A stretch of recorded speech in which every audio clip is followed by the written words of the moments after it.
குளித்தலை அருகே கிருஷ்ணராயபுரம் பேரூராட்சி நிதியில் தனது பங்குதாரருமான தனியார் பள்ளி வளாகத்தில் பூங்கா அமைத்து வரும் நகர திமுக செயலாளரும் கவுன்சிலருக்கு உடந்தையாக பேரூராட்சி செயல் அலுவலர் செயல்படுவதாக சமூக ஆர்வலர்கள் குற்றச்சாட்டு.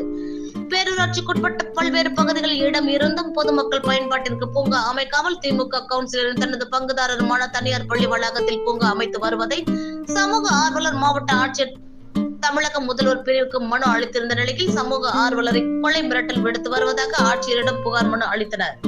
கரூர் மாவட்டம் குளித்தலை அருகே கிருஷ்ணராயபுரம் பேரூர் கழக செயலாளராகவும் பேரூராட்சி 5வது வார்டு கவுன்சிலராகவும் பேரூராட்சி மன்ற தலைவரின் மகனாகவும் இருந்து வருபவர் சசிகுமார்.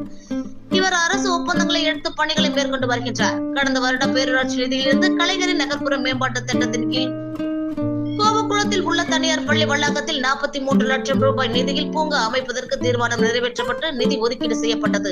அவ்வாறு தேர்ந்தெடுக்கப்பட்ட தனியார் பள்ளியில் சசிகுமாரும் பங்குதாரராக உள்ளார்.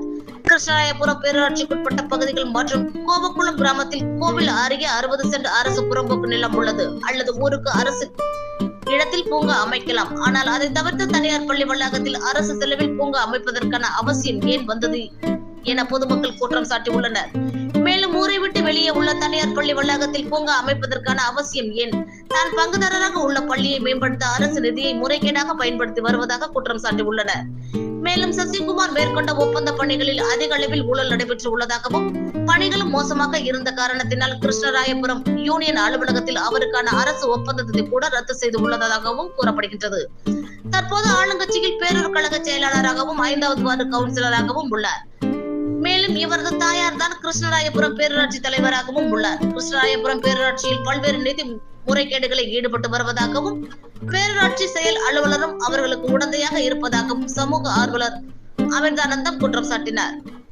மேலும் இது குறித்து அவர் மாவட்ட நிர்வாகம் மற்றும் தமிழக முதல்வர் தனிப்பிரிவுக்கு புகார் அளித்த போது கூலிப்படையினை கொண்டும் தன்னை தாக்கியதாகவும் மேலும் அவரது உறவினர்களை வைத்து தன்னை அடிக்கடி வம்பிழுத்து சண்டைக்கு வந்துள்ளார் என்றும், ஆனால் மாயனூர் காவல் நிலையத்தில் தான் அவர்களை கத்தியால் தாக்கியதாக கூறி போய் புகார் அளித்து தன்னை சிறைக்கு அனுப்ப முயன்றதாகவும் குற்றம் சாட்டினார்.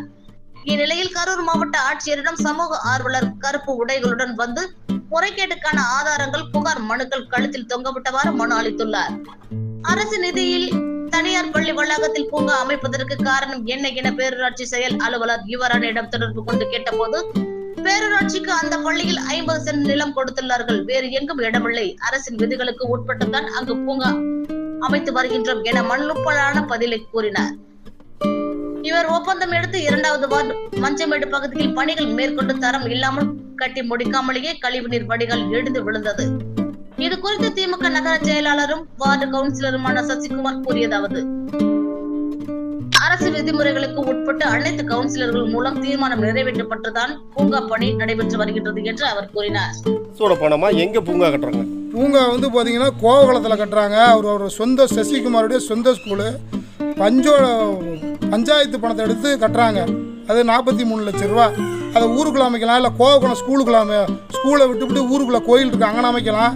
அங்கே ஒரு 60 சென்ட் புறம்போக்கு இருக்குது, அதில் அமைக்கலாம். அது இல்லாமல் ஒரு சொந்த ஸ்கூலுக்குள்ள ஒரு அரசியல் பலத்தை காமிச்சு பண்ணிட்டு இருக்காரு.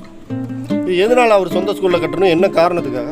என்ன 43 லட்ச ரூபாய் ஒரு கொள்ளையடிக்க தான் கட்டிக்கிட்டு இருக்காரு. அவர் செஞ்ச வேலையை உருப்படி இல்லைன்னா